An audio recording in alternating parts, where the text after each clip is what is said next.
what is news? And why do we hear about what we hear about?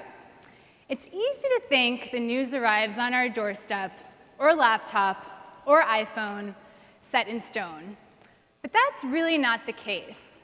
The truth is, there are many versions of the truth. You've heard the parable about the blind men describing different parts of an elephant. Or maybe you haven't. Just in case, here's a synopsis. We have a group of blind men standing around petting an elephant. Why, you ask? I don't know, but they're trying to explain to each other what an elephant is based on their own subjective experience. The first man grabs a hold of the elephant's leg and proclaims, "An elephant is strong, like a tree trunk." The second man, holding the elephant's tail, says, "That's ridiculous. An elephant is coarse, like a rope." The third man, this one stroking the elephant's trunk, says, "You're both wrong. An elephant is slithery like a snake." As you can see from this very helpful diagram, our elephant hero has also been mistaken for a pile of bricks, a spear, and a hand fan. I love this story because it underscores the inexpressible nature of truth. And news is kind of like that too, with each story describing a piece of the larger truth. In fact, we need look no further than national media coverage of Detroit's bankruptcy to see this in action. Here is a small sampling of the ways journalists like myself have tried to explain the factors that have led to the bankruptcy. Pensions.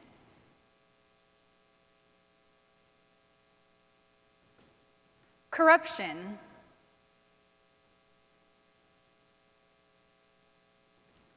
Taxes.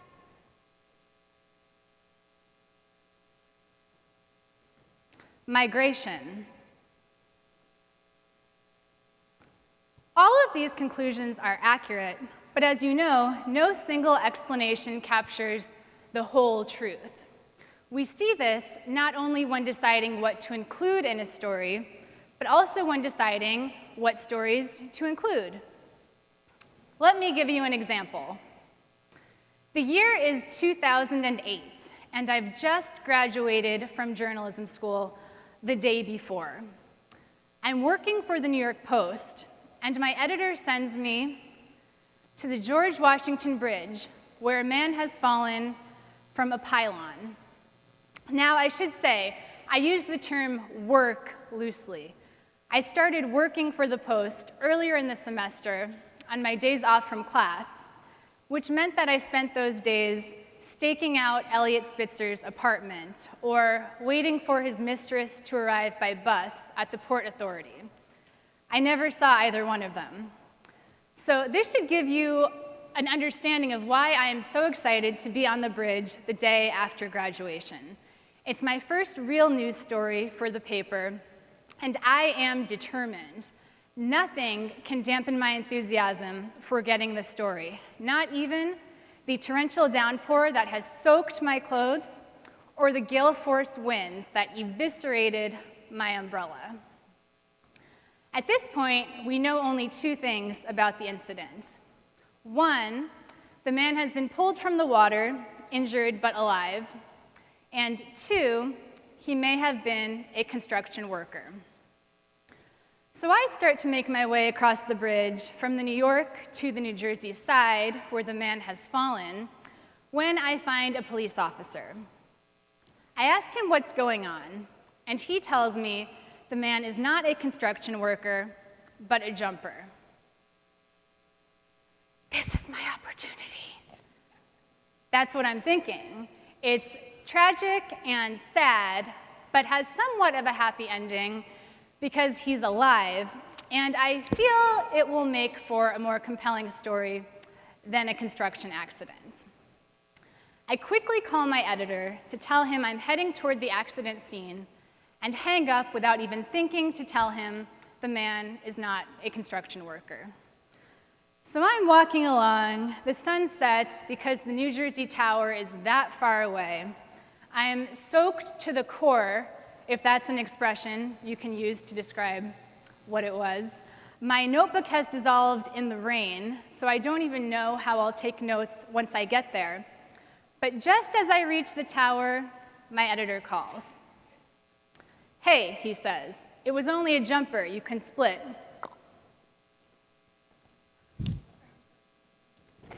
That's how I'm feeling, totally dejected. Not only am I not getting the great big story I imagined, I don't have any story at all.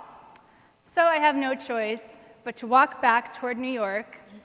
It's dark by now, and I wonder where I went wrong. In hindsight, I should have asked myself why the paper would have wanted the story in the first place. Every story has a hook. What would have been the hook here?